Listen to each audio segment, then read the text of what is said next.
Bom, gente, boa noite para todos, né? Nós vamos reiniciar nosso encontro de pesquisa aqui da Escola de Ciência da Informação. Essa é a última sessão desse dia. Vamos dar início à mesa de sujeitos e práticas informacionais, iniciando com a apresentação do nosso professor Carlos Alberto. Boa noite a todos. Eu queria começar lembrando só que este evento é um evento, parte da comemoração dos nossos 65 anos, e a idealização dele foi da professora Eliane, a quem eu já agradeço por todo o empenho. A ideia foi justamente provocar o encontro de professores dessa escola para nós debatermos as nossas pesquisas, os nossos conceitos, as nossas abordagens, os nossos métodos. Eu preparei, na verdade, uma pequena fala. Eu pensei em usar um tempo pequeno, eu e Lili, que a gente pensou num tempo maior para o debate, para algumas colocações. O que eu preparei, essa sessão se chama Práticas Sujeitos Informacionais. Então, eu gostaria de apresentar o conceito de práticas informacionais. É um conceito que a gente vem usando, né, um grupo em nível mundial, um grupo de pesquisadores da Finlândia, da Inglaterra, do Canadá, do México, e também existe uma turma aqui no Brasil que vem usando esse conceito. Nós sabemos que é um conceito para falar de algo que já vinha sendo estudado, que é o sujeito. Né? Que, historicamente, aqui no Brasil, o campo de estudo sempre se chamou usuários da informação. E aí, quer dizer, o nome é esse, mas na verdade a gente vê aí a história de utilização de outros nomes. E claro, usar um novo nome não é simplesmente chamar de um jeito diferente. Cada novo nome ele aponta para uma maneira diferente de olhar ou para privilegiar determinados aspectos ou determinada dimensão do objeto de estudo. Então, práticas informacionais, um novo conceito para o estudo desses sujeitos ou dos usuários da informação. Eu gostaria de começar, né, de onde vem essa abordagem.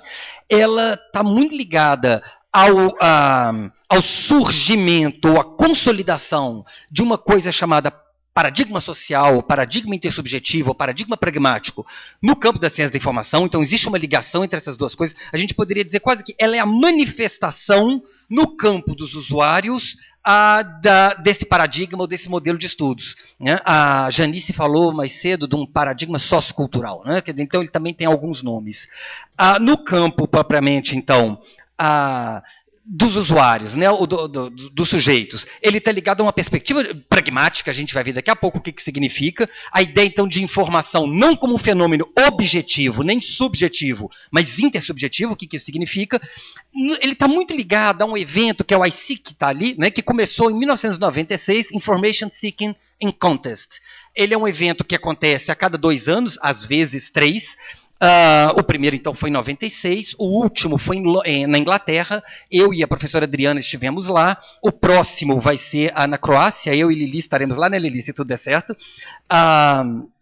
acompanhando um pouco o que essa comunidade internacional está discutindo em termos de práticas informacionais. E, ao mesmo tempo, essa noção ela vem se apresentando como um complemento, ou como um contraponto a dois outros conceitos, o conceito de uso da informação e o conceito de comportamento informacional. Eu gostaria de apresentar esses três.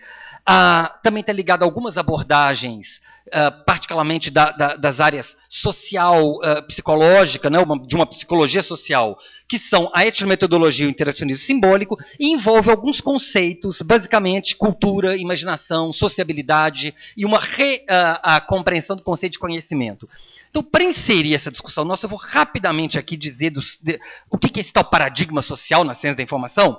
Lembrando que, quando a gente olha para a história da ciência da informação, existe um consenso entre autores de vários países de que a história da ciência da informação tem sido a história de 3 grandes conceitos de informação. Um primeiro, que nós poderíamos chamar de conceito físico ou fisicista, em que a informação ela é entendida como uma entidade física, quase é o documento, na verdade é o conteúdo objetivo dependido de um documento que pode ser transferida ou comunicada de um sujeito para outro sujeito. Então, nessa perspectiva, a tarefa da ciência da informação é justamente proporcionar condições mais rápidas, mais baratas, mais eficazes, com menos perda desse conteúdo objetivo. Esse é um modelo que emerge no nascedouro da ciência da informação, nos anos 60, adaptado de uma teoria que é do final dos anos 40, a teoria matemática da comunicação de Shannon Weaver. E esse modelo ele vai ser questionado no finalzinho dos anos 70, quando surge, então, por favor, o próximo, uma abordagem chamada, ou conhecida como abordagem cognitivista, que trabalha essencialmente com 3 conceitos: dado, informação, conhecimento, o dado como um elemento objetivo da realidade, o conhecimento como um elemento subjetivo que está na mente das pessoas, e a informação é justamente aquilo que altera o estado de conhecimento de alguém, ou seja, o produto da interação entre dados e o conhecimento. Essa abordagem ela se torna a principal, principalmente nos anos 80, todos os manuais de ciência da informação, eles reproduzem essa lógica, dado, informação, conhecimento, nos anos 90 também, e aí, na metade dos anos 90, começa a emergir, basicamente, a primeira manifestação disso se dá em 1991, num grande congresso chamado Conceptions of Library Information Science, COLIS, em Tampere, na Finlândia, quando começa a germinar um terceiro modelo, que naquele momento se chamava modelo social. Pode, por favor, Lili? Em que a informação é entendida como uma ação. É a ação por meio do qual os seres humanos produzem ou geram registros de conhecimento, mas também a ação por meio do qual os seres humanos se utilizam desses mesmos registros de conhecimento. E aí, nesse processo, a humanidade vai construindo uma coisa que Berger e Luckmann chamam de acervo social do conhecimento, ou que Maurice Roback chama de memória social, memória coletiva, enfim, alguns autores chamam de cultura, né? O acervo, o estoque do conhecimento humano, que é tanto alimentado continuamente pelos seres humanos, como é utilizado no decurso das nossas ações cotidianas, ações jurídicas, pedagógicas, científicas, empresariais, etc. Então, é no seio desse terceiro conceito que nós vamos discutir uma coisa chamada práticas informacionais. Antes disso, eu gostaria de rapidamente apresentar as duas abordagens, por favor. A primeira, né, aqui acabou sendo chamada, esse nome acabou ficando muito forte, abordagem tradicional de estudo de usuários, ou abordagem positivista, ou abordagem funcionalista.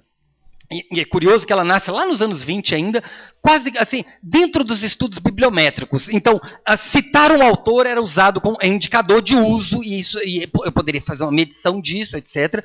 Depois, no âmbito da Escola de Chicago, começam a aparecer uma série de estudos de comunidade, depois estudos de avaliação de bibliotecas, de sistemas de informação, nos anos 40, estudos sobre a troca de informações de cientistas. Mas, em comum, o que esses vários estudos têm? A transposição de um modelo de produção de conhecimento científico das ciências naturais, das exatas e biológicas, para entender o ser humano se relacionando com a informação. Por isso ele é um modelo positivista.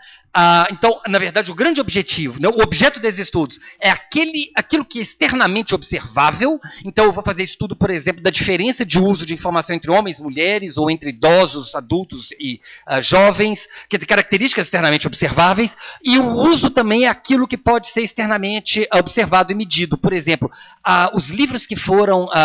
que alguém fez o empréstimo na biblioteca, ou os downloads feitos de determinado recursos informacionais num site, num portal e assim sucessivamente. O objetivo, então, é essencialmente ligado à medição e para se ter o estabelecimento de leis, né? A professora Mônica falou mais cedo, né? De uma expectativa de se identificar o comportamento padronizado, né? Quer dizer, aquilo que poderia ser previsto dentro de alguns modelos.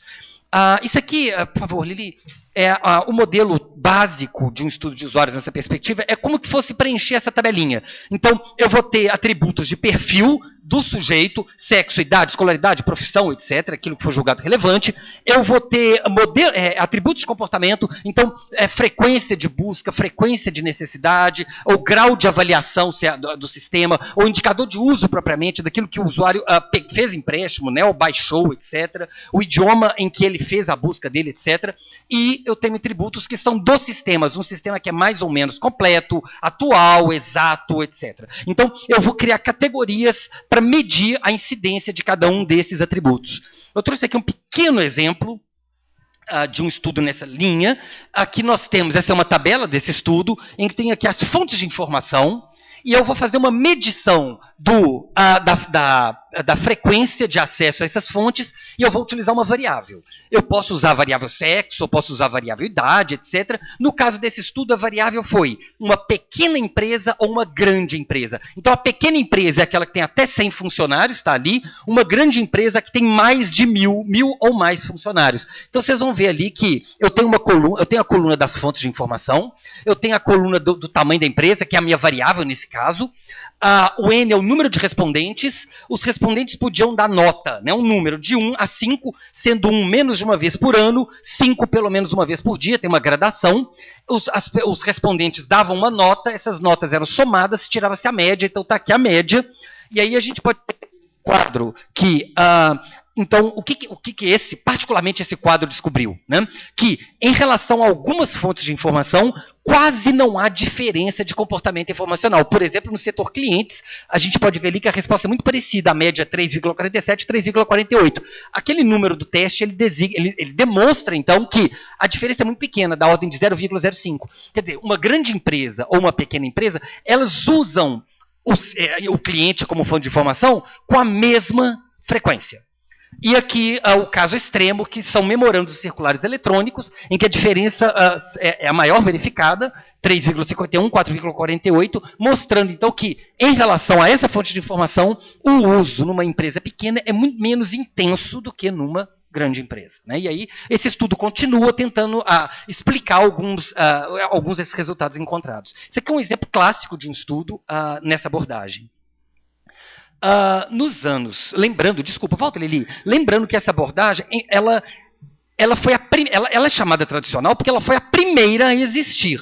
Não significa que ela tenha deixado de existir, não significa, né, quer dizer, ela verificou desde o começo do século passado até hoje, ela também tem os seus avanços teóricos, ela tem as suas descobertas, né, os seus conceitos que são trabalhados, que são renovados, etc. No campo de estudos de usuários, apareceu, no finalzinho dos anos 70, uma discussão e uma demanda por inserir o conceito de conhecimento nesses estudos. Isso aparece principalmente num trabalho dos anos 70, de 77, que propõe um novo conceito de informação, é aquela formulinha ali que a gente pode ver que eu tenho, está em inglês, um estado de conhecimento mais uma variação de informação, resultando numa variação do estado de conhecimento. Então, essa fórmula coloca uma determinada compreensão do conceito de informação e, ao mesmo tempo, uma descoberta empírica muito importante desses estudos, que a maneira como um usuário percebe a sua lacuna de conhecimento, quer dizer, a maneira como ele lida com o conhecimento é um indicador, é mais determinante no processo do que as características sociodemográficas dos usuários. Então, eu trouxe aqui alguns modelos. Esse é o modelo do Tom Wilson, em que ele faz uma defesa dessa abordagem, dizendo: uma coisa são os estudos de comportamento em busca de informação, que seria o estudo de uso.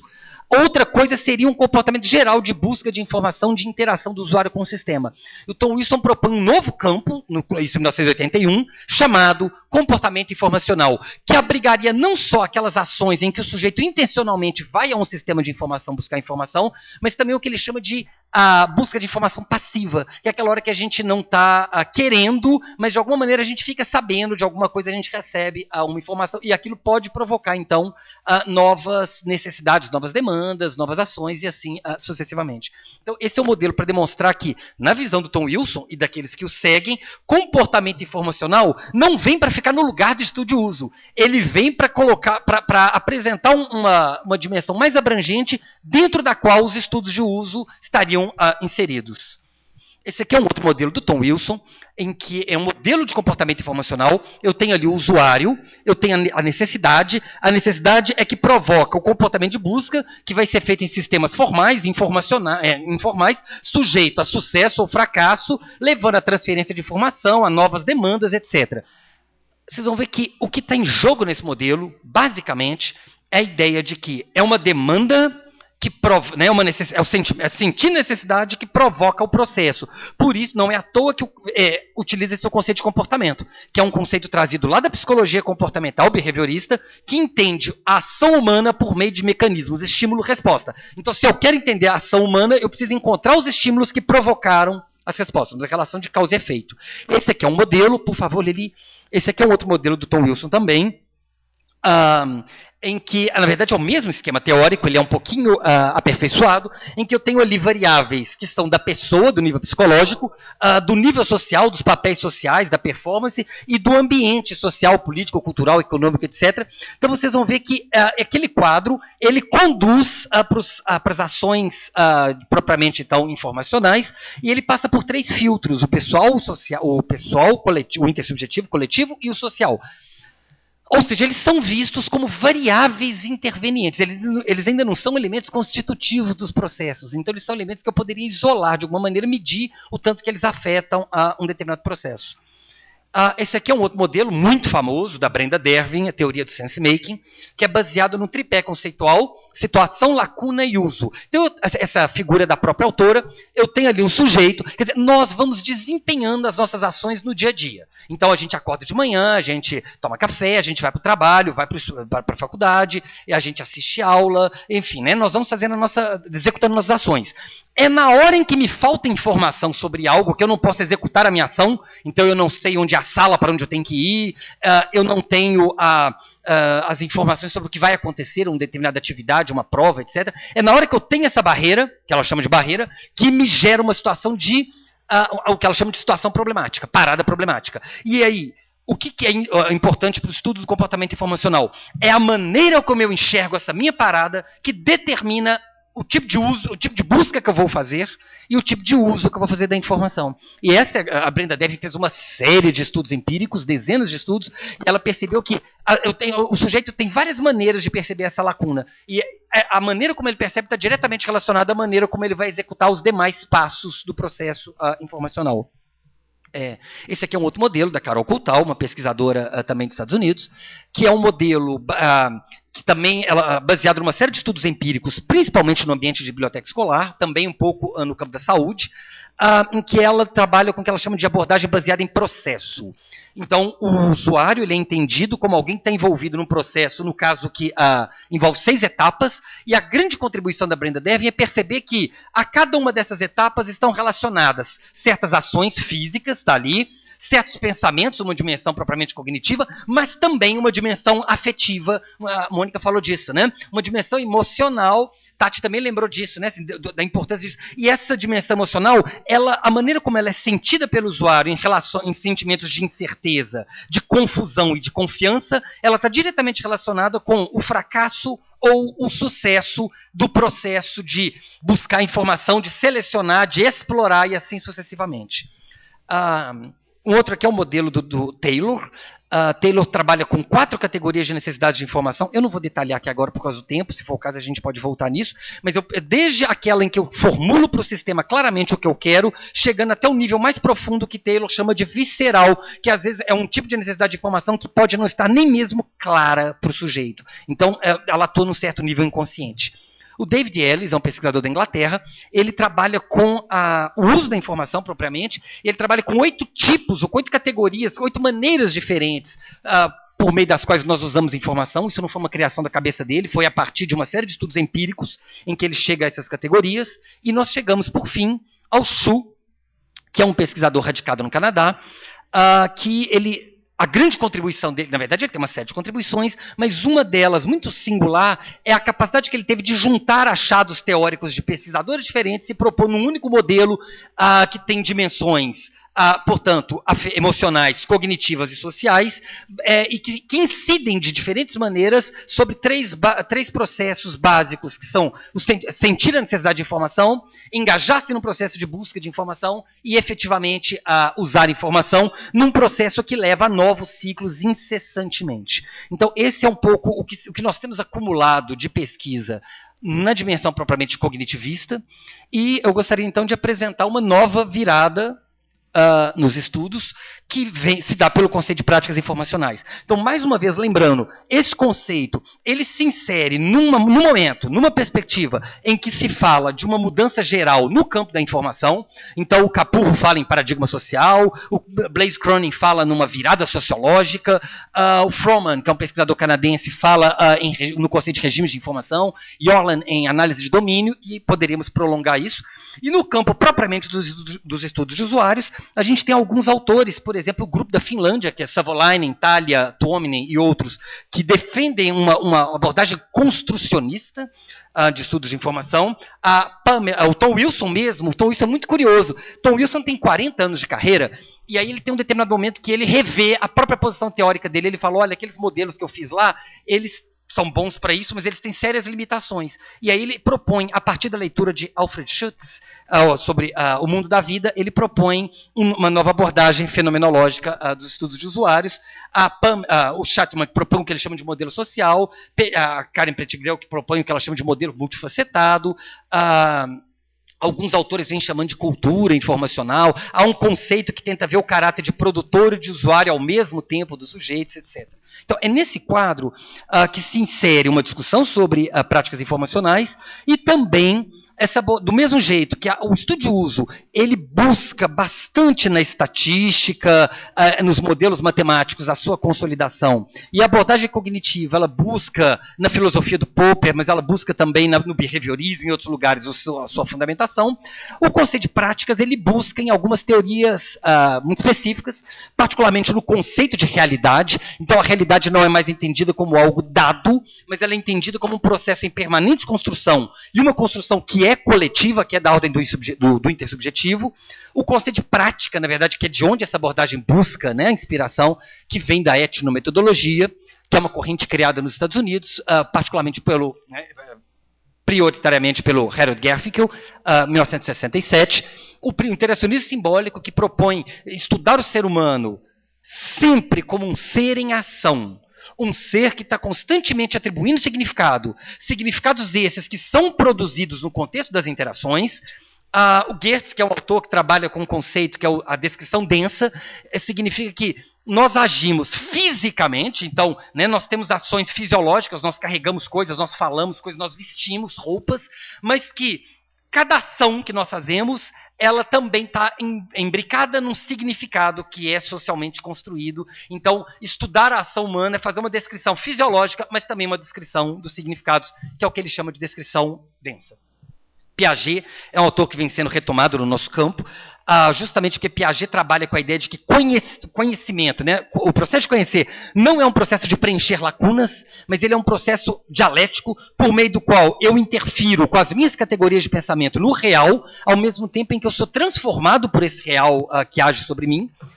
E o conceito de cultura, que vem sendo trabalhado também por alguns autores, não mais como uma essência, mas como um processo também contínuo de construção e essencialmente um processo relacional. Eu trouxe aqui 2 exemplos, posso passar as referências depois. Um é da Sana Talia, que é uma pesquisadora de ponta em práticas informacionais, ela está assim, no auge da produção dela, em que ela tem um trabalho que eu venho usando muito, em que ela redefine os conceitos de informação e usuário, basicamente a partir da ideia de uso da informação como a ação discursiva, como linguagem. Por favor, uma ideia só, quer dizer, não dá tempo da gente explorar aqui tudo, mas eu gosto muito dessa ideia dela, que ela diz que já não seriam estudos, voltam, por favor, centrados nos sistemas, nem centrados nos usuários, mas centrados no processo que ela chama de formação de conhecimento, que é um processo intersubjetivo.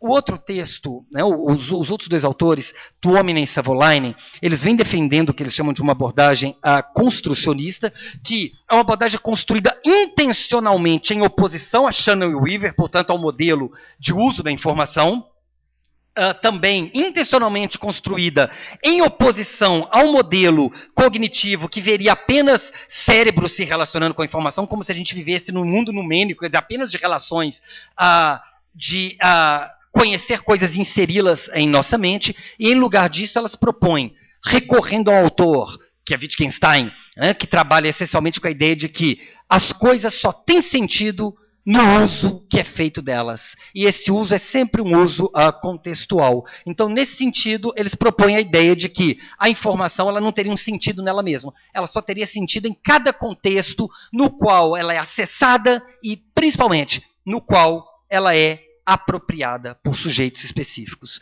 Trouxe aqui um outro exemplo, esse aqui é um modelo do Savolainen, o modelo ELISE, Everyday Life Information Seeking, né, o busca da informação no contexto cotidiano. Tem muitas variáveis, não sei se está dando para ver daí de trás. Eu queria chamar a atenção para uma questão, que eu tenho ali é um modelo, né, do da vida cotidiana, eu tenho ali no lugar o que ele chama de o mundo da vida, a ordem das coisas. Quer dizer, o cotidiano em que as coisas são estabelecidas. Então nós temos regras, padrões, normas, crenças que são socialmente partilhadas. E no outro lado, o que ele chama de domínio da vida, uma maestria da vida, que é assim, a maneira como cada um de nós se relaciona com essas normas, com esses padrões. A Mônica falou mais cedo assim, como é que alguns sujeitos escolhem obedecer e outros não é isso? Quer dizer, como é que alguns de nós têm noção ou não das regras, porque muitas vezes nós não temos, nós agimos porque nós não sabemos qual é a regra que está colocada num determinado ambiente. Mas às vezes nós sabemos e nós resolvemos agir de uma maneira contrária a essa regra. Então, vocês vão ver que tem duas setas ali, uma desce e uma sobe. Quer dizer, como é que na verdade a ação do sujeito no dia a dia, ela é conduzida por uma relação dialética entre o que é social e o que é individual. E, na verdade, esse é o grande mérito do conceito de práticas informacionais. É tentar ir além de uma abordagem que seja apenas o social agindo sobre o indivíduo e nenhuma outra abordagem que seja apenas o indivíduo determinando tudo, mas perceber como é que existe uma complementaridade entre essas duas dimensões. O outro modelo é da Pam Mackenzie. Ela tem um modelo que não é bidimensional, que tem duas dimensões, mas a grande contribuição, na verdade, do modelo da Pam é como é que ela insere uma dimensão que não tem palavra em português ainda para isso, até tem, mas ela não é muito usada, que é o conceito de serendipity, que tem sido traduzido no Brasil por serendipitidade, mas a palavra é péssima, que é essa ideia do acaso. O tanto que muitas vezes a gente está engajado numa pesquisa sobre um assunto e de repente algo do nada, assim, porque a gente está no elevador e alguém diz, ou a gente vê um cartaz que vai ter uma palestra e a gente vai, ou a gente está na biblioteca e pega o livro errado, ou a gente está navegando na internet e de repente aparece uma coisinha, a gente clica e aparece uma outra coisa que a gente não tinha planejado. Então como é que, na verdade, para além de modelos que prevêem as nossas etapas racionalmente planejadas por um sujeito, como é que grande parte das nossas ações informacionais elas acontecem governadas ou não governadas justamente pelo acaso. Esse aqui é o último modelo do Tom Wilson. Vocês vão ver que o Tom Wilson é muito interessante. Eu vou pedir para vocês se lembrarem daqueles outros dois que nós vimos, que eram caixinhas com setinhas prevendo isso acontece, depois isso, depois isso. E esse aqui é um modelo do Tom Wilson que ele diz, olha, na verdade, ficar tentando prever etapas em que e ordem das coisas acontecerem, né, uma certa linearidade está fadado ao fracasso. Então esse modelo dele, vocês vão ver que é muito mais voltado para a complexidade. Eu tenho ali o usuário que pode fazer... recorrer a um mediador, que pode recorrer à tecnologia, que pode recorrer direto aos recursos informacionais, que pode recorrer a outros usuários. Então, na verdade, esse modelo ele tenta menos encaixar numa sequência previamente estabelecida e mais estar aberto às múltiplas configurações possíveis das ações dos sujeitos. Eu gostaria de terminar do mesmo jeito que a mesa anterior trouxe alguns exemplos de dissertações. Eu não pude trazer essas pessoas, infelizmente. Tem um que mora em Vitória, tem um que mora em Justinópolis, tem uma que mora em Sete Lagoas e assim sucessivamente. Mas nós temos tido aqui na nossa escola alguns estudos de mestrado, doutorado, que têm encontrado... que tem de alguma maneira trabalhado com essas dimensões social, individual, intersubjetiva, cultural, propriamente cultural, do uso do sentimento de necessidade, da busca do compartilhamento de informação. Então, não dá tempo. Quanto tempo eu tenho, Lili? Já deu. Então, não vou falar desses estudos agora, mas apenas destacar que são objetos muito... diferentes, então prostitutas, presidiários, ouvintes de rádio, bailarinos, leitores de história em quadrinhos, e justamente ao elegerem objetos empíricos muito diferentes, é que esses estudos acabaram por sentir que os modelos existentes não davam conta de explicar alguns processos. E aí o conceito de práticas ele aparece proporcionando uma compreensão desses processos. E para terminar, eu queria destacar também alguns trabalhos em relação... uma das coisas que eu particularmente tenho tentado desenvolver são estudos nas redes sociais, estudo das ações dos sujeitos nas redes sociais. A escolha não é aleatória. As redes sociais, elas não apenas têm sido um campo de atuação dos sujeitos muito forte, mas a própria maneira como elas são estruturadas permitindo que os sujeitos tenham um campo de intervenção, tenham um campo lá em que eles podem dar poder a determinados discursos, esvaziar de poder determinados discursos, confirmar, se relacionar com outros por meio do informacional, por meio de postagens, de comentários, de curtidas, etc. Hoje eu tenho 2 bolsistas trabalhando comigo, elas estão aqui, a Suelen e a Olivia, elas estão trabalhando com algumas postagens, elas apresentaram anteontem, inclusive, o trabalho delas. Eu não vou me atrever a falar do trabalho de vocês, porque ainda está em processo, né? Eu tenho uma orientanda de mestrado que está trabalhando, que é a Paula, uma orientanda de doutorado, que é a Cris, que está aqui também, trabalhando com redes sociais. Mas eu queria, esse aqui foi um estudo exploratório que eu realizei com alguns alunos 2 anos atrás, em que nós pegamos algumas postagens escolhidas propositalmente pelo seu caráter polêmico, e polêmico no sentido de mexer, né, ou de alguma maneira provocar os valores, as crenças da sociedade, né, moral, num determinado momento. Aquele ali, não sei se todo mundo vai se lembrar, foi o beijo gay no último capítulo de uma novela das 8, em que houve uma grande expectativa da sociedade se a Globo ia veicular, se ela não ia veicular. Inclusive, no último dia, no último capítulo, durante o dia, houve uma discussão muito grande, e depois que ele aconteceu, nas redes sociais, provocou-se uma grande discussão em relação a isso, as pessoas se posicionando a favor ou contra. Aquela postagem foi um dia em que um rapaz no Rio de Janeiro, um ladrão, um suposto ladrão, ele foi agredido, espancado e amarrado num poste por justiceiros no Rio de Janeiro, e a Raquel Sherazade, num programa de televisão, um programa jornalístico, ela defendeu o direito do cidadão de fazer justiça com as próprias mãos, porque as pessoas de bem estavam sendo ameaçadas pelos párias da sociedade. Isso também provocou uma certa discussão. Ou outros casos, aquele ali é o caso da Karina Veiga, é uma menina de 16 anos, que ela tinha, o namorado dela fez umas fotos dela sem roupa, e aí eles tiveram um problema no namoro, e ele resolveu divulgar as fotos dela na internet. E, além de tudo, ela tinha 16 anos, então ainda tinha uma dimensão criminal nessa história. Mas, de todo jeito, provocou uma discussão de pessoas condenando o rapaz por ter feito isso, e de pessoas condenando a menina por ser uma pessoa que se deixou fazer isso, enfim, né? Uma pessoa com comportamento sexual reprovável, etc. Essa daqui foi uma postagem muito interessante. Foi num aeroporto no Rio de Janeiro, uma professora da Unirio, que viu um homem que no julgamento dela estava mal vestido, inadequado ao ambiente, e ela tirou uma foto sem ele perceber e postou imediatamente no Facebook com o seguinte comentário: aeroporto ou rodoviária? Querendo dizer que o aeroporto é para um certo tipo de gente, e a rodoviária para outro tipo de gente, enfim, né?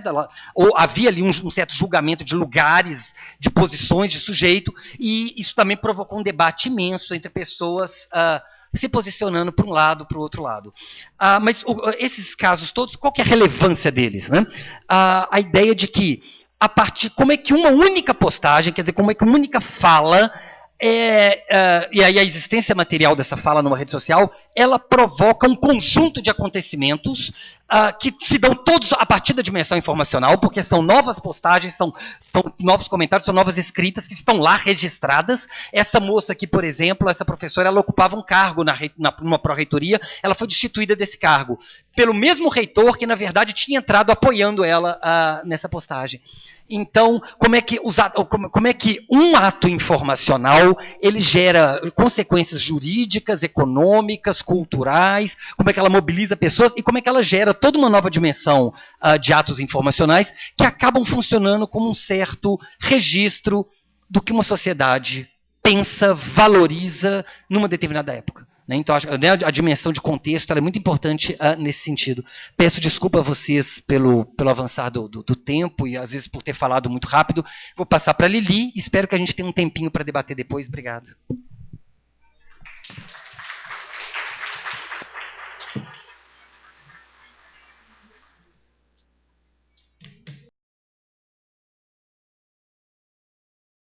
Gente, o que eu vou apresentar para vocês aqui, dentro da temática de sujeitos práticos informacionais, foi parcialmente um trabalho do doutorado, com algumas reflexões posteriores que eu fiz a respeito dos usuários da informação e dos usuários dos sistemas de informação e as abordagens que profissionais de áreas diferentes, como os bibliotecários e profissionais de sistemas de informação, abordam esses sujeitos.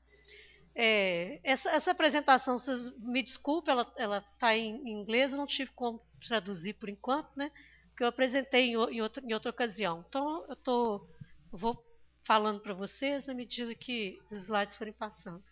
Então, o título, né? Os usuários da informação e usuários interativos. Eu considero que esses são sujeitos diferentes, ao mesmo tempo que subjects em inglês também é assunto, né? Então, sujeitos e assuntos diferentes, né? Que desafiam diferentes profissionais da informação. Deixa eu passar. Bom, então esse artigo, como eu falei com vocês, ele é parcialmente originado da minha tese e trouxe com algumas reflexões também adicionais relativas a esse trabalho. A tese eu defendi em setembro de 2013 e os problemas que eu vou abordar no artigo são questões mais realmente conceituais. Se usuários da informação, na prática dos profissionais analistas de tecnologia da informação, são os mesmos usuários daqueles da prática dos bibliotecários. E se existe algum tipo de sobreposição, né, das práticas de trabalho dos profissionais bibliotecários e os analistas em relação aos seus usuários. Pode. Para falar sobre isso, então eu vou apresentar algumas questões conceituais a respeito de quem são os usuários da informação, desse conceito, né, dessa categoria. Vou falar um pouco sobre as atividades de mediação que são realizadas por bibliotecários e analistas de sistemas, e depois eu vou fazer um fechamento, né, sobre quem que são efetivamente os usuários da informação de acordo com esses dois perfis profissionais. Pode passar. A respeito das questões conceituais. Primeiro, diferenciar os usuários no campo da tecnologia da informação e no campo da biblioteconomia e da ciência da informação. Esses usuários, eles, baseados na minha revisão de literatura, né, eu considerei eles e continuo considerando como conceitualmente diferentes de uns dos outros. Usuários da informação, usuários de software, na verdade, essa tradução software users diz respeito a usuários de sistemas de informação, mas a tradução melhor ficou software user, então eu usei software user. Usuários de sistemas de recuperação da informação e usuários de produtos interativos. Pode passar. Os usuários da informação. O Casal acabou de falar sobre os usuários da informação, mas, na verdade, o conceito de usuários da informação também é bastante problemático. O usuário da informação, originariamente, é aquele que tem um comportamento informacional. É o primeiro ali, exhibit, bonito demais, que manifesta um comportamento informacional. Vocês viram na apresentação do Casal antes, que esse comportamento informacional, ele originalmente está associado com uma visão do usuário da perspectiva cognitivista. Mas esse sujeito, então, da perspectiva predominantemente cognitivista, que é essa perspectiva do comportamento informacional, eles têm necessidades psicológicas, também os aspectos afetivos contam, os aspectos cognitivos contam, como acontece no modelo Carol Kutal, que o Casal falou, como acontece no próprio modelo Thomas Wilson. Então, assim, o estudo do comportamento informacional, ele abrange, da perspectiva individual, quem que é o sujeito que busca e usa informação. O sujeito, logicamente, ele só vai se tornar usuário quando ele está na relação com a informação, de uma maneira pode ser acidental ou não. Essa maneira acidental, ela está muito expressa no comportamento de busca passivo. Né? Busca passiva é uma coisa estranha, né? Mas o Thomas Wilson usa isso. Né? Bom, normalmente, agora, depois desses estudos, né, eles acabaram evoluindo para o estudo das práticas informacionais. Mas, ainda com essa perspectiva do comportamento informacional, normalmente as questões que são estudadas, pelo menos na prática, né, são questões relativas às necessidades de informação da ordem do conhecimento.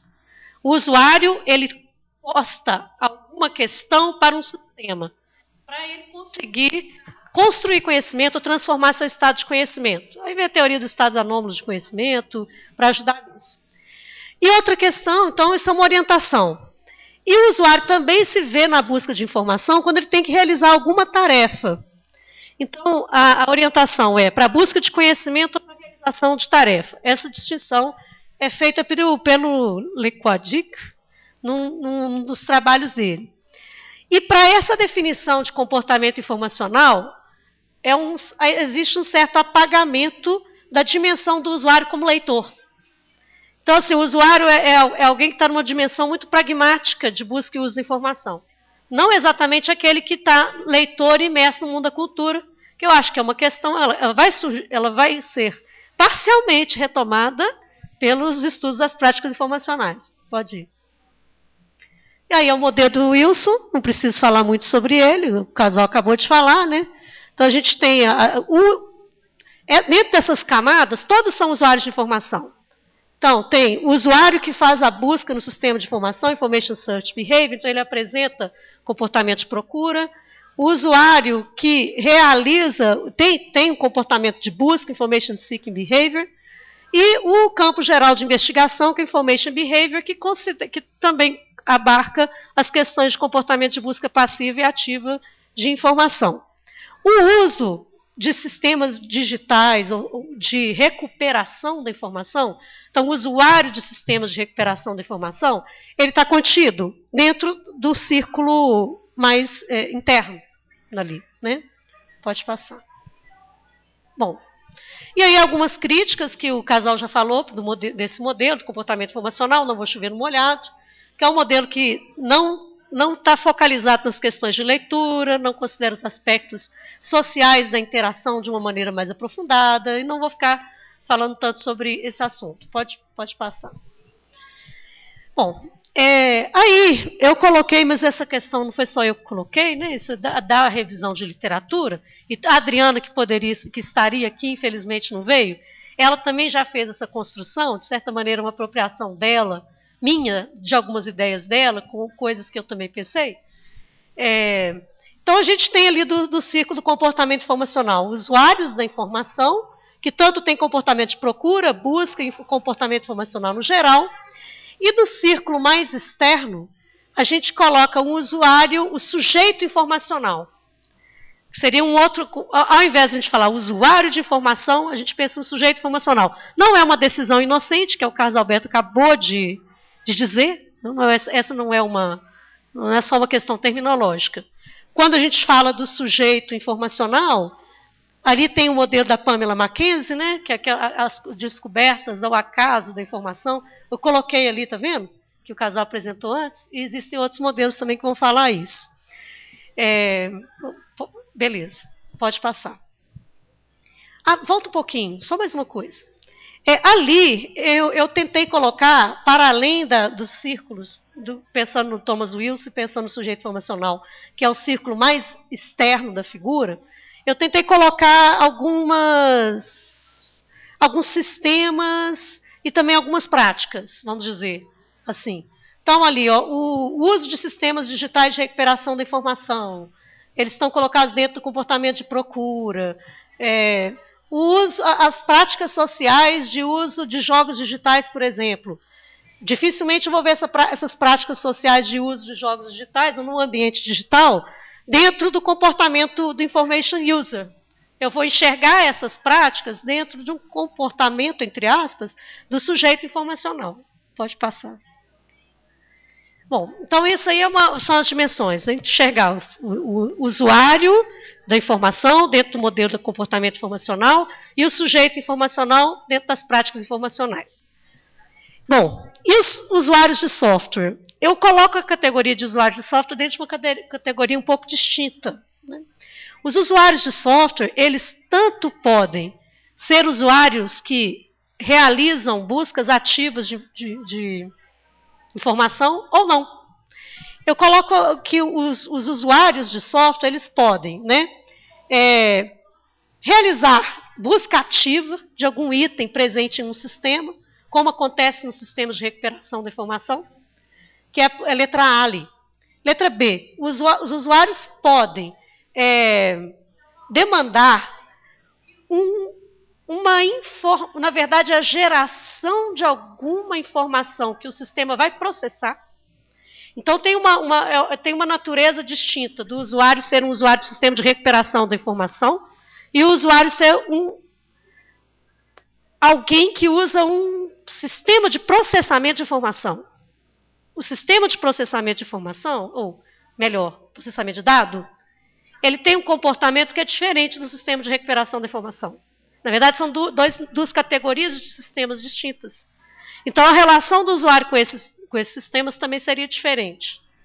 E o usuário, quando ele também usa um software, ele pode não estar nem um pouco focado na busca e uso na busca da informação, no information seeking, não pode estar realizando information searching, ele pode estar ali julgando à toa, e aí, por acaso, ele vai topar com a informação, que isso é bem próximo do conceito de prática informacional.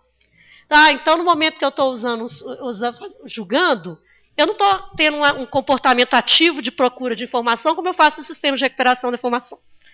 Só que no momento, por exemplo, que eu estou julgando, por acaso, eu vou ter acesso a algum tipo de informação que algum dia eu vou usar para outra coisa.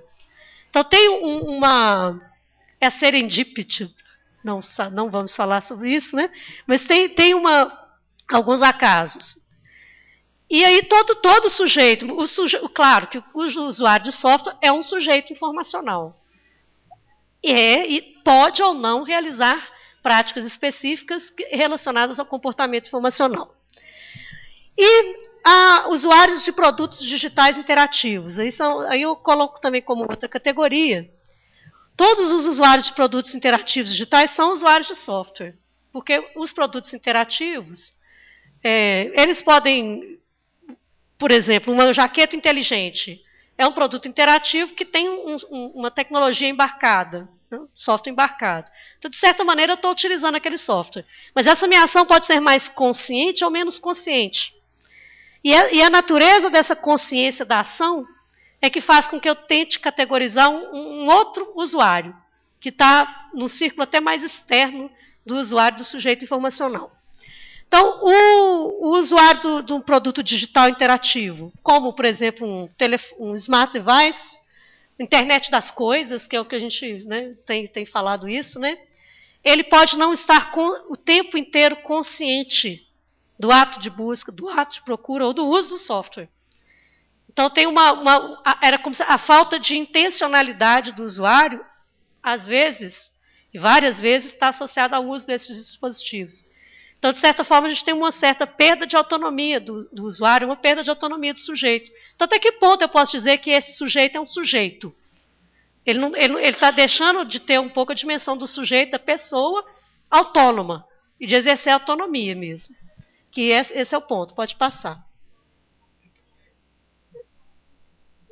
Ah, não foi, não? Isso. Que é isso um pouco que eu estou falando, né? Os produtos digitais, que a gente pode estar... internet das coisas, você chega numa casa e um sensor está lá sendo acionado. Quer dizer, não foi você que teve a intenção de acionar o sensor. Era como se aquele sensor que estivesse conversando com você. Peraí, mas e a intencionalidade do usuário? Né? E eu sou ainda usuário desse serviço, é o serviço que me usa. Tá? O próprio conceito de usuário e de sujeito a gente tem que repensar. Que muitas vezes esses produtos interativos não pedem a nossa consciência, aquela awareness, né? A gente não tem tempo inteiro consciente dele. Pode passar. Bom, aí, pode passar. Eu vou... Aqui. Aí, o que eu tentei pensar? Eu considero que o sujeito realiza práticas informacionais quando ele tem ações conscientes. Quando o sujeito, ele de certa forma está colocado em interações que ele não controla, e que não é ele que gente, é o papel de agenciamento mesmo, ele não tem o papel de agenciamento, eu coloco ele como vamos dizer, ator. Tem a ver um pouco com a teoria da ator-rede, do Latour, mas não é exatamente isso, eu estou caminhando para chegar nisso.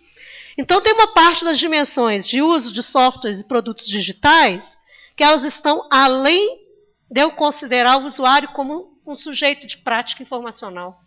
Por mais que eu fale assim, o prática informacional, o sujeito pode topar com a informação. Não. Tem hora que a informação que topa com o sujeito e age sobre ele. Peraí. Então, que categoria permite eu enxergar isso? Isso é um problema que eu estou enxergando, né? Pode ser que ninguém esteja enxergando isso, só eu. Que bom. Então, vou compartilhar com vocês, né? Vocês me ajudam a pensar se eu estou louca ou se isso não é uma ilusão, né, coletiva. Quer dizer, se é uma ilusão só minha, você está dando para entender o meu ponto de vista, né? Então, tem uma questão ali que eu coloco que nem sempre quando a gente usa produtos interativos ou softwares, a gente é sujeito de informação e a gente é usuário de informação. Porque tem práticas relativas a esses softwares, a esses produtos, que eu consideraria como não informacionais. Mas em qual conceito de informação? No conceito de informação como informação objetiva? Não. Um conceito de informação, que a informação é um conjunto de probabilidades, a teoria da informação, que eu consigo enxergar padrões, qualquer uso de qualquer software cabe dentro da perspectiva de uma prática informacional. Só que dentro de uma perspectiva de informação que considera uma ação consciente do sujeito para compreensão da informação, que a informação só se materializa no sujeito, eu talvez possa dizer, esse é meu ponto de vista, eu talvez possa dizer que o sujeito nem sempre está construindo conhecimento, ou nem sempre ele é usuário de informação quando ele usa vários produtos interativos, né? Então foi por isso que eu coloquei ali o círculo para fora. Claro que esse círculo vai intersectando ali com outros elementos. Pode passar. Bom, então esse é um aspecto que é um aspecto conceitual, que tem muitas coisas ainda para desenvolver dentro dessa perspectiva, né? Isso na verdade, essa reflexão que eu fiz aqui sobre a prática não informacional relativa ao uso de softwares ou dispositivos, ela não estava na tese, ela surgiu depois. Agora, o que estava na tese e que não surgiu depois é um pouco o que eu vou falar aqui agora. E o trabalho do bibliotecário? E a relação que o bibliotecário tem com os usuários? Aí, dentro da figura que eu coloquei para vocês, de práticas informacionais, de sujeitos informacionais, o que eu consegui distinguir um pouco melhor? O bibliotecário, ele está preocupado com ações de leitura, de mediação de leitura. Isso é uma prática que acontece bastante na biblioteca escolar, biblioteca pública, nas bibliotecas especializadas nem tanto, né? Então tem as práticas profissionais que vão enxergar o usuário dentro com o prisma do sujeito informacional, com alguém imerso na cultura, e alguém que eu posso educar, e alguém que tem uma relação com a leitura. Quer dizer, existem perspectivas profissionais que vão ver dessa forma. Agora, muitas perspectivas do profissional sobre o usuário estão ligados a como que eu enxergo o comportamento de procura do usuário. Nem tanto o comportamento de busca. É o comportamento de procura mesmo, que é o que está em vermelho ali, é o que eu consigo destacar das práticas, né? Então, é como que os usuários usam sistemas de repositório digital, como que eu construo repositório digital, sistemas de recuperação da informação, a própria organização da biblioteca, dentro de uma perspectiva, a visão do usuário dentro de uma perspectiva bastante orientada pelo paradigma tradicional de estudos de usuários. Pode passar, Cláudio. Isso é o trabalho do bibliotecário. Claro, o trabalho do analista é diferente do trabalho do bibliotecário, obviamente, né? A gente vai ter mais pontos em vermelho das práticas dos analistas de tecnologia da informação, que vão tratar, obviamente, o uso das tecnologias digitais para realização de práticas que eu estou colocando como práticas não informacionais, assim como também o uso de tecnologias digitais para práticas sociais que envolvem organização da informação e uso da informação também, que são esses pontos que estão colocados ali em vermelho. E aí o que acontece? O que eu estou chamando de analistas de tecnologia da informação? Isso é uma questão também interessante, porque isso interfere para a gente saber com que prisma que esses profissionais olham os usuários. E por que então que eu posso considerar que os usuários da tecnologia da informação, eles são distintos, de certa forma, dos usuários das bibliotecas, né? Os analistas de sistema, o termo não é analista de sistema, o termo é analista de tecnologia da informação. Os analistas de tecnologia da informação são uma categoria profissional que tem várias especializações. O bibliotecário também tem bibliotecário de referência, né? O bibliotecário que trabalha no setor técnico, né, de tratamento da informação, tem especializações também, assim como os analistas. Dos analistas que têm uma relação mais intensa com o usuário, e que fazem trabalhos de mediação com o usuário, existem, e que eu pesquisei, foram os User Experience Designers, é uma palavra bem bacana, designers de experiência do usuário, Business Analysts, são analistas de negócios, na verdade a tradução para o português seria analistas de requisitos de informação, e especialistas de suporte, os que ajudam os usuários a fazer, usar os sistemas.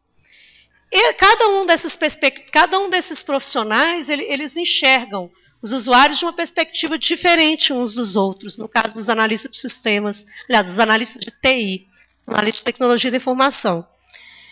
Os usuários, mas para todos eles, independentemente, todos eles veem os usuários como executores de processos de trabalho, que é o primeiro item ali, usuários como fazedores ou executores de processos de trabalho, e esses processos de trabalho têm que ser realizados de uma maneira mais eficaz e mais eficiente.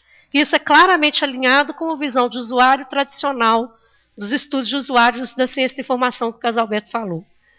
E os analistas de TI, gente, definitivamente não veem usuários como leitores. Se vocês estão pensando assim, eu vou promover inclusão digital, letramento digital, isso não é uma preocupação que está na cabeça do usuário de tecnologia de informação, mas isso é uma preocupação do bibliotecário. Isso acontece mesmo. Então, assim, eu pesquisei especialistas em suporte, aquele analista que tem que ajudar o usuário a usar sistema. E ele, em momento algum, falou que tinha que capacitar o usuário, quer dizer, falou que tinha que treinar o usuário. Mas a palavra competência informacional, inclusão digital, letramento digital, isso não faz parte muito do vocabulário deles, isso faz parte do vocabulário do bibliotecário. Bom, mas eu estou falando isso muito porque isso é uma dimensão que eu acho que ela é muito importante, para ver com que olhar, de qual olhar a gente enxerga o usuário. Então, da perspectiva do analista de TI, o usuário é aquele que faz coisas, mesmo que seja um usuário que está num momento de entretenimento. Aquele usuário que está lá jogando, está ali no jogo, né? Eu posso não considerar ele como um leitor. E quem está ali jogando, ele também está pensando no jogo ser rápido, ser bonito. Tem critérios de eficácia e eficiência que são aplicáveis para produtos que são muito lúdicos. E, às vezes, isso é uma questão que é complicada quando você vai projetar sistemas. E as etapas de projetar sistemas, elas envolvem tarefas de mediação implícita que são muito complexas para o analista de TI fazer, um pouco pela falta de sensibilidade que ele tem em entender o usuário como pessoa. Mas vamos continuar ali rapidinho, então, porque eu já estou com 23 minutos, meu cronômetro está aqui, vai ser mais 2 minutos, eu espero que eu tenha que finalizar.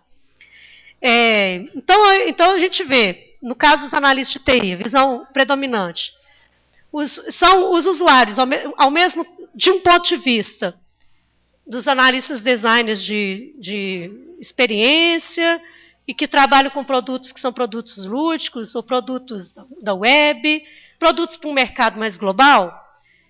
Os analistas de TI veem os usuários como consumidores de produtos e alguém que você tem que cativar. É uma visão bem instrumental do usuário mesmo.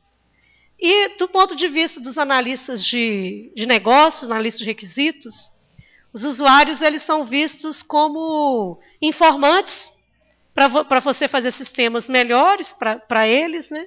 Mas também, de certa forma, que causam um grande problema. É alguém que você tem que... É um problema para ser gerenciado, em suma. O usuário é um problema para ser gerenciado. E aí eu coloquei algumas questões, né, ali de atividades que esses profissionais fazem de mediação, que vão distinguir um pouco das rotinas do profissional bibliotecário. Pode passar. As interseções entre a perspectiva desses profissionais em relação aos usuários da informação, as interseções são poucas. Essas interseções elas são elas são encontradas para alguns sistemas específicos. Então, repositórios digitais. Então, repositório de objeto de aprendizagem. O analista de TI e o bibliotecário trabalham com esse sistema. Agora, a visão que eles têm dos usuários desse sistema também é diferente, claro. As atividades deles também são diferentes, né?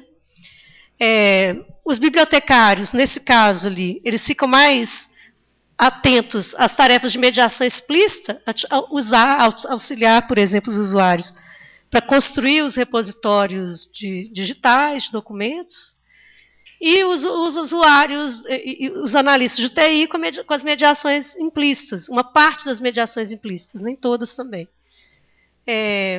Não há, apesar de existir uma preocupação acadêmica no campo da biblioteconomia e da ciência, mais no campo da ciência da informação, com a melhoria dos sistemas digitais de recuperação da informação e estudos sendo feitos para melhorar, por exemplo, a usabilidade dos sistemas, na prática profissional, a usabilidade não é um assunto tratado pelo bibliotecário. É um assunto tratado pelo analista de TI. E a acessibilidade é um assunto que tem mais carinho e atenção pelo bibliotecário do que pelo analista de TI. Aí tem algumas explicações para isso também, mas vamos ver. Mas o que eu acho que talvez é mais importante, pode passar, Cláudio. É a última, porque eu já estou com 26 minutos e 57 segundos. Os bibliotecários, eles lidam com os usuários, normalmente, com que visão? Eles veem os usuários como aquela pessoa que está em busca de conhecimento para fazer alguma tarefa de trabalho, para fazer alguma tarefa acadêmica, que também é uma tarefa de trabalho, né? E essa visão de ter alguém em busca de conhecimento interfere bastante nos processos de mediação do bibliotecário. E o usuário, nesse caso, realmente pode ser visto como um sujeito. Pode ser visto como um sujeito informacional, como uma pessoa. Nem sempre é, mas pode ser visto como um sujeito. Agora, no caso dos analistas de TI, não se vê muito o usuário como aquele que está em busca de conhecimento. A gente vê o usuário como aquele que está em busca de um lazer, por exemplo, no caso dos jogos. Pode ver o usuário como alguém que está em busca de conhecimento, mas esse não é o foco da atenção do profissional. O foco é talvez fazer com que o produto seja mais efetivo e mais eficaz. Subsidiariamente, ele vai ter que tratar questões que dizem respeito à construção do conhecimento, talvez. E, para acabar, para finalizar, né, ambos profissionais têm uma visão dos usuários, ainda com uma ótica, apesar do campo ter evoluído academicamente para considerar os usuários como sujeitos informacionais, apesar disso, ainda predomina no campo uma visão tanto de trabalho, tanto dos analistas de TI quanto dos bibliotecários, uma visão dos usuários como sujeitos vistos com uma ótica do sistema, da abordagem tradicional de estudo de usuários. E que isso é um grande perigo, especialmente quando a gente fala da perspectiva do profissional analista de TI, quando ele lida com o usuário, que é tornar esse usuário um objeto das manipulações mercadológicas que o mercado acaba impondo na criação dos produtos digitais, por exemplo. E aí o bibliotecário, eu acho que ele teria talvez um outro trabalho, né, de deseducar positivamente o usuário, para ele não aceitar tão docilmente, né, essas tecnologias que estão cativando ele. E para buscar efetivamente construção de conhecimento. Acho que é isso, gente. Obrigada.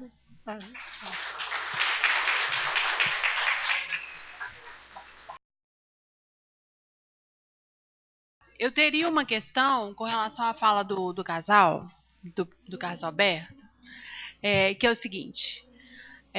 Quando as discussões de usuários coloca de lado a questão cognitiva, mesmo nessa perspectiva atual, eles ainda estão falando da primeira questão cognitiva, da primeira abordagem cognitiva.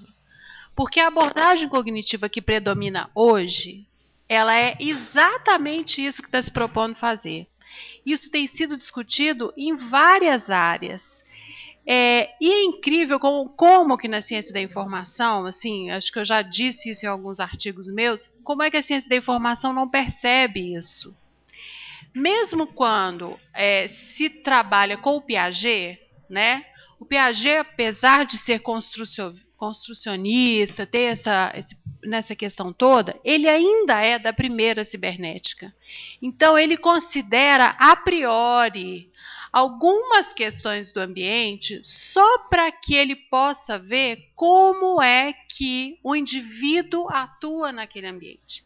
E não exatamente o indivíduo no ambiente, fazendo parte do ambiente, que é a perspectiva da segunda cibernética. Eu acho que, como a gente discute isso muito aqui na escola, a minha questão não é fazer uma crítica, mas é mostrar. A escola, acho que tem possibilidade de levar essa discussão para esses grupos e dizer: olha, já existe uma teoria cognitiva consubstanciada e já comprovada pelas neurociências de que a cognição não passa só por essas questões que foram colocadas na primeira cibernética. Só uma observação teórica. Pode comentar? Não, Mônica, eu achei ótima a sua colocação. Aí eu acho que é sempre bom nós lembrarmos duas coisas. Primeiro, que às vezes é um pouco arriscado apresentar abordagens como se fosse uma no lugar da outra. Não é? Então, assim, o que faz surgir em outras abordagens? Você tem uma abordagem que estuda um fenômeno de uma maneira. E aí você tem uma percepção, num certo momento, assim, olha, ela está estudando, ela descobre certas coisas, mas não descobre outras, ou não estuda outras. Então, vamos montar uma segunda para estudar essas outras. E aí, num certo momento, alguém diz assim, mas isso aqui também ficou de fora. Então, vamos montar uma abordagem para isso. Então, eu fico com medo, porque às vezes eu vejo algumas pessoas na literatura também dizendo assim, então essa ficou no lugar daquela. Claro que uma dimensão cognitiva ou de conhecimento perpassa todas as três. Quer dizer, o estudioso também tem um certo entendimento do conhecimento, né? Só que do jeito dela. Ao mesmo tempo, um certo cuidado com que aquilo que a ciência da informação chama de uma abordagem cognitiva não necessariamente coincide com o que as ciências cognitivas chamam. Exatamente. Então, quer dizer, Exatamente. Agora, existe um grupo, um conjunto de estudos ao qual foi dado o nome de estudos cognitivos, ou cognitivistas, que não são uma única forma de se... Né? Sim. Sim, sim, exatamente. Agora, é interessante, só relembrando, quando a gente... É claro que às vezes fica parecendo assim, mas então é só o nome, é o nome disso, é o nome daquilo. Mas não é. Lili lembrou muito bem aqui, quer dizer, a escolha do nome, e aí pensando, por exemplo, né, nós estamos aqui discutindo o sujeito... Não, qualquer nome, quando a gente designa um objeto por um nome, né? A própria questão, o debate que nós estamos com usuários da informação, né, Lili? Porque nós temos aqui hoje, só para exemplificarmos, no curso de arquivologia, agora tem uma disciplina que chama Estudo de Usuário de Arquivo. Por uma série de razões, resolveu-se fazer esse recorte, né? Como em arquivologia, algumas vezes a gente vê estudo de consulente. Na museologia, havia um termo consagrado que era visitante, estudo de visitante. Hoje em dia eles trabalham com estudo de público. Né? Mas você tem uma literatura de estudo de visitante. Então, o estudo então, essas coisas todas, que eu chamo de visitante, eu chamo de público, eu chamo de consulente, eu chamo de usuário, não é simplesmente uma briguinha, eu quero dar esse nome, eu quero dar aquele. Quer dizer, por trás de um nome tem um jeito de olhar, quer dizer, é uma construção conceitual. Então, acho que vale a pena, sim, a gente fazer essa discussão nesse sentido de buscar ver, olha, quando eu falo tal coisa, o que tem em jogo? Né? Que tipo de luz eu estou lançando sobre a minha empiria, né? Tem uma coisa para falar, Mônica. Quando fala paradigma cognitivo na ciência da informação, acho que é um termo guarda-chuva muito... que não expressa tão bem, ou não faz tanta justiça aos estudos da ciência cognitiva no geral. Entendeu? Então, assim, por exemplo, cognitivismo. Tem muitos estudos que são do cognitivismo, que estão mais associados à abordagem tradicional e não à abordagem cognitiva, que eu dito alternativa de estudo de usuário. Eles são uma visão que eu tenho, pensando mais, por exemplo, no estudo de usabilidade. Então, o estudo de usabilidade no campo mais no campo de sistemas de informação do que no campo da ciência da informação. Os estudos são extremamente behavioristas, estudam o comportamento do usuário. Eu não posso dizer que eles sejam nem estudos cognitivistas, nem estudos cognitivos. Entendeu? Não posso nem dizer que são estudos cognitivos. Então, eu poderia dizer que é um estudo ainda da abordagem tradicional. E, às vezes, eles são vistos como estudos de abordagem alternativa, que é alguns problemas que a gente tem discutido aqui, e essas mesas têm essa proposta. A gente tenta ver se a gente revê alguns dos conceitos que a gente usa, e às vezes usa um pouco sem refletir. Né? Tem isso. Né? Pega a cognição distribuída, né, que a Janice está lá estudando, ou a cognição situada. Tem um enraizamento social. Eu considero isso uma perspectiva social de estudo. Eu considero, né? Mas, assim, se eu fosse pensar numa abordagem de usuário dentro do ponto de vista da cognição distribuída, para mim é uma questão dentro de uma abordagem de paradigma social da ciência da informação. Sim, é a minha visão. Se fosse localizar, entendeu? Mas eu acho que a própria leitura também dos paradigmas da ciência da informação, não sei se a gente também talvez tem que pensar mais. Tem hora que eu penso isso. Quando eu olho paradigma cognitivo, esse guarda-chuva às vezes me deixa um pouco confusa. Assim. Por aí, por aí.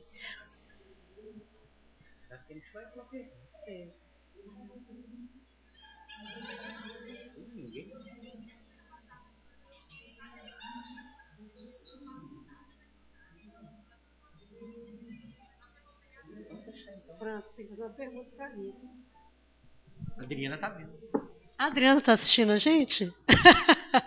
Ô, gente, se ninguém tem nenhuma questão ou nenhuma consideração para fazer, né, eu considero encerrado o nosso encontro por hoje.